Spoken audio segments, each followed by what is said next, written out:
And on a day when the Indian Air Force chief has put out the numbers of Pakistani aircraft destroyed by his surface-to-air weapon systems as well as missiles during Operation Sindoor, he's put that number at 6 aircraft knocked out from the air and an unspecified number knocked down from the ground. The first specific information put out by the air chief so far. I'm joined live from the United States tonight by John Spencer. He's one of the most well-known warfare experts, commentators, and research scholars. John, always good to see you. After so much fog, after a lot of speculation, wasn't it good to see the Indian Air Force chief actually talk numbers? Good to see you again, Shiv. Yeah, absolutely amazing updates to my research. On top of all the information that the Indian military already put out on the actual physical sites that were hit, bringing the evidence, which I think is critical to the claims by Pakistan, and these developments will be significant in my research, especially. And I'm a little bit jealous here, Shiv, about the historic long range surface to air engagement by the S-400, because that would beat the 1991 U.S. military over 200-kilometer engagement during that war. So I want to see some more details, but that's pretty amazing. But also, I really appreciated the comments about, which is really important, the political control of the military's freedom to operate during the Operation Sindoor, which I viewed by every comment that the Prime Minister or the Minister of External Affairs, that symbiotic relationship during the operation, but also political of the objectives that the political establishment sets. This is some significant news for sure, and I understand why you're covering it so hard. You're right. There is no bigger story than this today. I happen to be in Bengaluru today, the city where the air chief actually made these comments.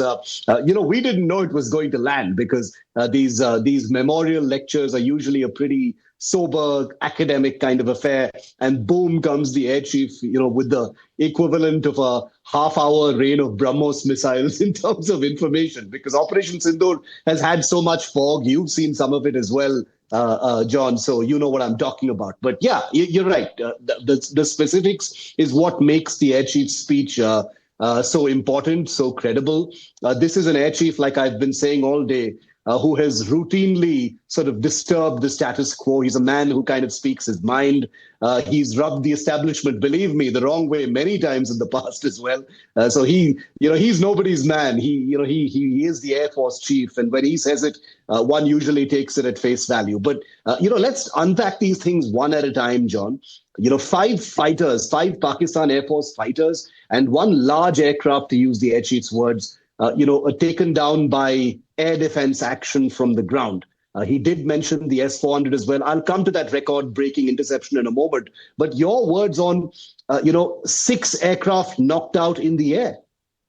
Yeah, it would be significant. And again, this has been the difference that India brings the receipts, with satellite imagery, with the details. It would be significant. And this is why I've been studying Operation Sindoor so much, is that the details of both the military and political significance of the achievements, not just in defending Indian territory, but the ability to do this, to do these air engagements, because this was the biggest air-to-air engagement in modern history beyond visual range. And to be able to have these successes, each one of them studied in details. Also in the narrative war, though, this is significant because of the way that the media, mostly Western media, ran with this story of, there's proof of 1 aircraft being knocked down, and just inferences and fantasy about why and how many, and taking every statement with validity. Yes, those air-to-air or surface-to-air engagements, hoping we get a lot more details, are significant in the not that it was needed. I mean, the dominance of the Indian military during Operation Sindoor is objectively conclusive by not just defense, but offense. Very true. Talking about this sort of record-breaking surface-to-air missile engagement, in which an S-400 missile has been, categorically stated by the air chief, John, to have gone and hit a large aircraft. very possibly an airborne early warning and control aircraft of the Pakistan Air Force, is something else. Because, no military goes into a conflict trying to break any record. This obviously has just happened, by way of operations. And like you said, the last record was somewhere in the early 90s. It was a record that belonged to the to the U.S. Air Force. But this is wild at many different levels. This is a very serious business. But a 300+ kilometer range interception of a heavily guarded air asset is a very big deal, isn't it, John?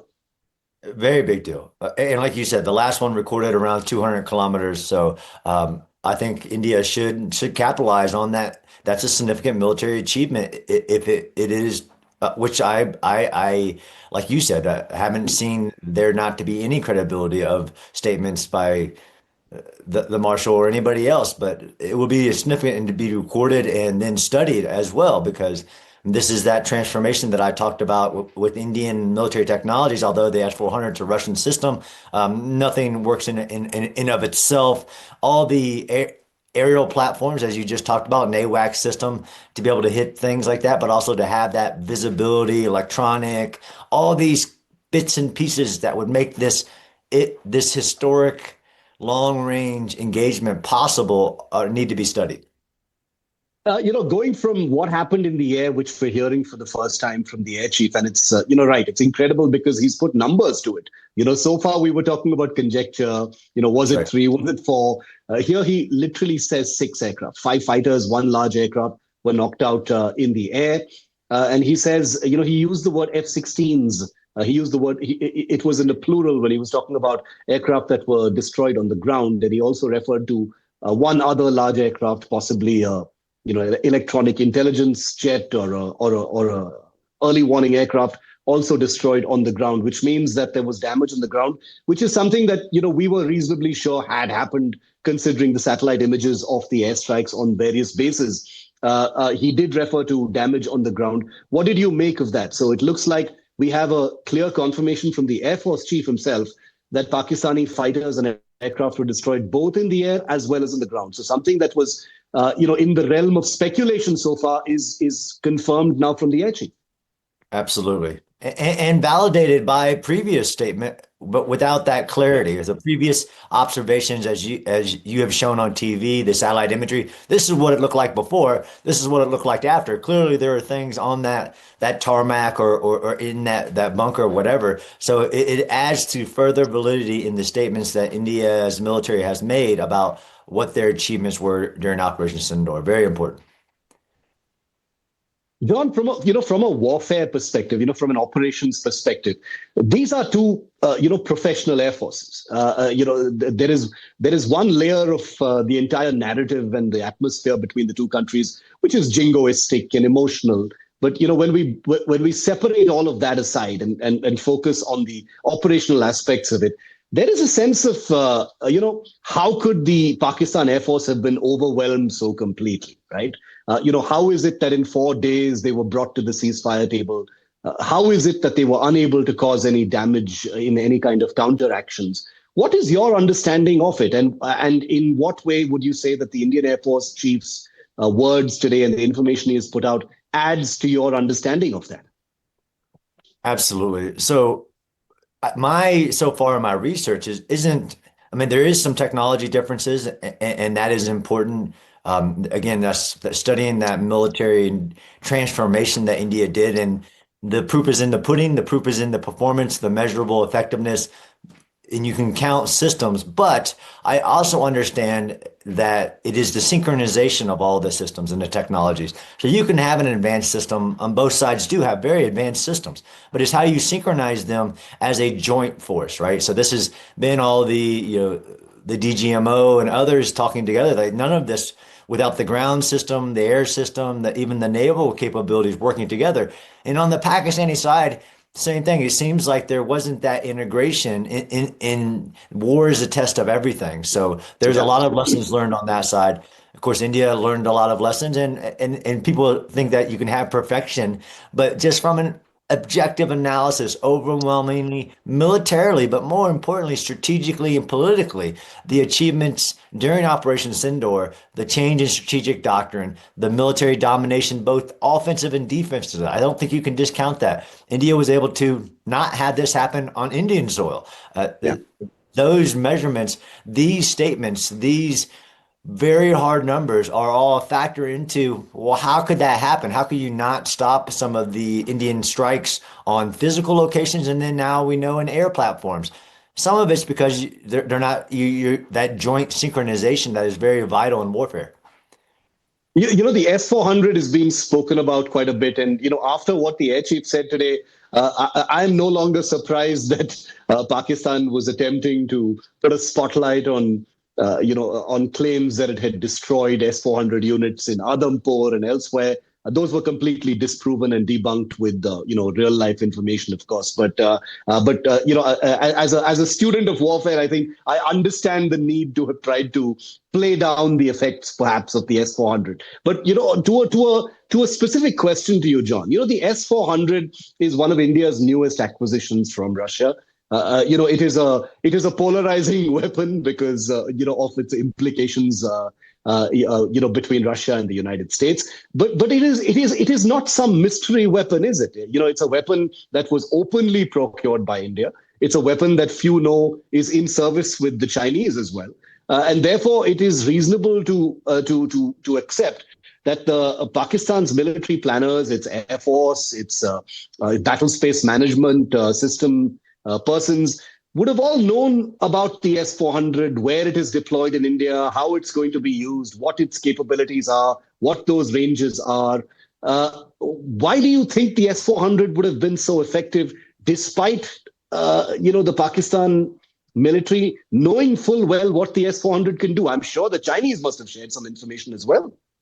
Sure, it's a great question. This is where you really have to look through that fog of warfare, just like when they say they struck Indian aircraft. It can be many things. It can be human error and it can be technological errors, like the things you bought from China didn't do the things that they said they would, whether that's radar systems or interdiction systems and the layered air defense integration that you need. So it could be a many systems. And I actually remember recently when even the Minister of Defense for India said that, yes, we have the S-400 Russian systems, but we're also working towards that full, self-reliant India having a comparable, capable system and actually winging yourselves, India, off of that system. But the reasons why it was so dominant, it could be a list of reasons. But again, I try to be as objective as possible on what was hit, what you said you hit. Okay, let me see some photos, let me see some satellite imagery, and you're right, they should have known about it.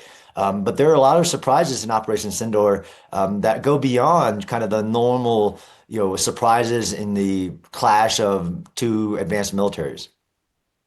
I know you don't like getting into the politics of things, John, but I'd love to draw you into one tantalizing nugget that I'm very tempted to ask you a question on, which is that that India and the United States via Trump are in the middle of this narrative battle over tariffs.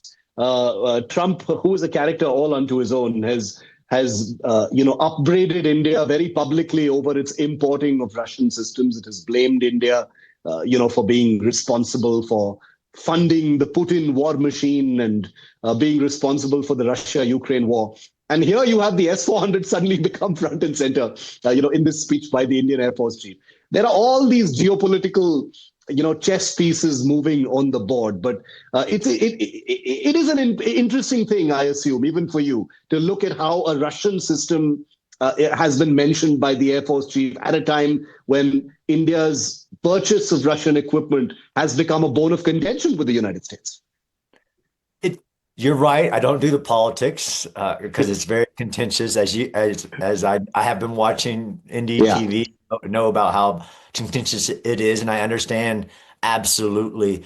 The S-400 has been proven in other locations as well as the S-300 has not. I look towards the military capabilities and the The relationships are strong. You go through these turmoils, of course, and I stay out of that. I do military analysis. It is an interesting factor. You know, I'd love to put a bromos on the entire conversation and focus on the advancements that India is doing in artificial intelligence and data and all of this made in India that will help the world, and especially its partners.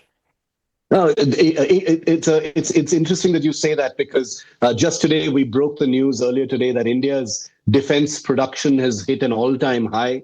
You know, there's been a big bump, especially after Operation Sindoor as well. So that is one statistic that seems to reflect the fact that India is increasingly looking at self-reliance, even though, the irony is missed on no one that we're talking about imported weapons as well, because India continues to have that dubious distinction of being a very, very large importer of weapons from different countries, including the United States. Last couple of questions, John. The F-16 was mentioned specifically by the Air Force chief as well in his speech. So we can reasonably assume that, at least one or two F-16s were either knocked out in the air or were destroyed on the ground.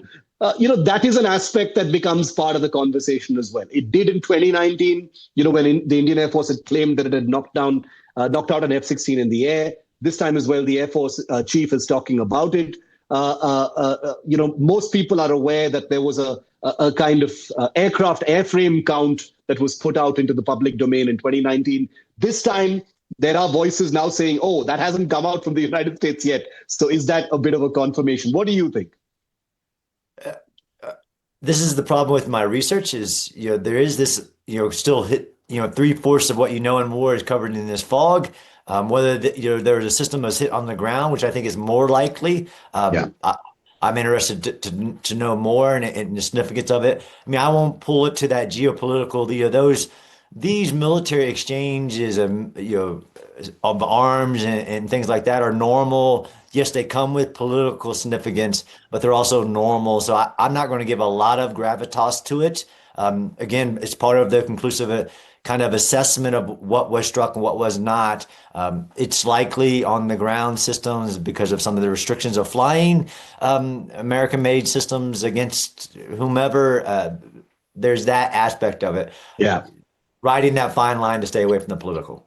I hear you loud and clear, and I think the entire narrative battle about who lost more aircraft or what aircraft and in what circumstances sort of dominated the conversation when it should have been, like you rightly said, and I completely agree with you, the conclusiveness with which the Indian Air Force really brought the entire conflict to an end is what needs our attention much more. The Indian Air Force chief, apart from putting those numbers out, which are, to a public that has been sort of fed on a political conversation that is focused on how many aircraft went down, it obviously stands out. But last question then, which is something you referred to in the beginning, John, which is on this entire idea that the Indian Air Force's hands were tied, they were not given the operational freedom to do what they wanted.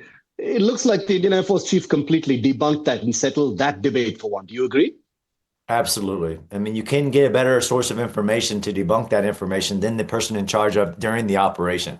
And yeah, I mean, really gets towards that narrative war, though. I know that was an internal, and I love seeing the vibrant debate in a vibrant democracy, in the parliament of the opposition and everything. That's necessary. You mentioned the narrative war, which is very significant, and you can't discount when there's a global story that is just full of lies and misinformation. You have to fight those. He did put that to bed very conclusively and validates what my research already was, that this is actually a historic example of alignment between the political and the military. Military doing their assigned mission with all the rights of self-defense and self-operation, but also achieving the political goals. But definitely put it to bed, Shiv. I keep saying final question, but then you say something which triggers another final question. So maybe two more questions, John, which is after your visit to India, after you've heard what the Indian Air Force chief has said today, give us a sense of what your research is looking like. on Operation Sindoor. An overview of how today may have changed things or shaped things as far as your research is concerned, because I can imagine how difficult it is. This is a shape-shifting story. There is still a measure of fog. You're a scholar making sense of it while all of these, pieces are moving and changing. What's it looking like today? Yeah, that's a great question, actually. It's really hard to do, but I think that the work is very important, and I do it around the world, Yeah. is to record what happened. I mean, I think, and we were just on not too long ago about the breaking, getting the terrorist in that Yeah. operation, but we almost moved so fast in our information spaces that we moved past, and I'm just trying to record what happened and then add the analysis that I have done as fast as I can, but actually going to India, learning more about from the military, and I learned Yeah. more even about the opening strikes, how much it was land-based systems against the 9 terrorist sites and not Air Force in all of these bits and pieces. So right now it looks like still working on recording what happened in each major moment of the operation, adding the analysis, because I think that's the so what. So what in India's military transformations? So what in the strategic change? The entire East Asia change of the strategic doctrine. So I'm trying to do both and record what happened. And these notifications kind of like, okay, I got to go back and rewrite that section a little bit, because you do want credible sources. You want first person sources as well. Like you said, like if that's the chief saying, of the Air Force saying that that's not true, then I'm going to count that as credible in part of the research. But that last bit of analysis, and of course we have all kinds of news going around the world, and it's really Yeah. hard as a researcher to breaking news. They say that there are years where history happens, and then sometimes there's days where years of history happen. And I think we're in those moments, especially during Operation Sindoor. Yeah, very well said. Did you, by the way, get a chance to meet with the chief of the air staff when you were here, John? I did not, so I got to meet the DGMO. Yeah. And I had some good engagements and both political and military, but he was a little busy that time, which I fully understand. I have to come back. I got to come back. Yeah. You've got to come back. I mean, with the air chief putting out this information, I think your next Yeah. visit to India is definitely indicated. But wish you the best. Thank you very much, John. It's always good to speak to you, and it's a learning experience because your research is also in motion right now. So it's great to see someone actually tracking a difficult moving target and trying to pin down these facts. And I can imagine how today was very valuable for you, because after all these weeks, we've got some numbers, we've got some receipts from no less than the chief of the air staff. And this is going to move the story forward. So I thank you for adding some insight to it, and we will continue to report the story. Thanks very much, John Spencer, for being with us on NDTV. Thank you.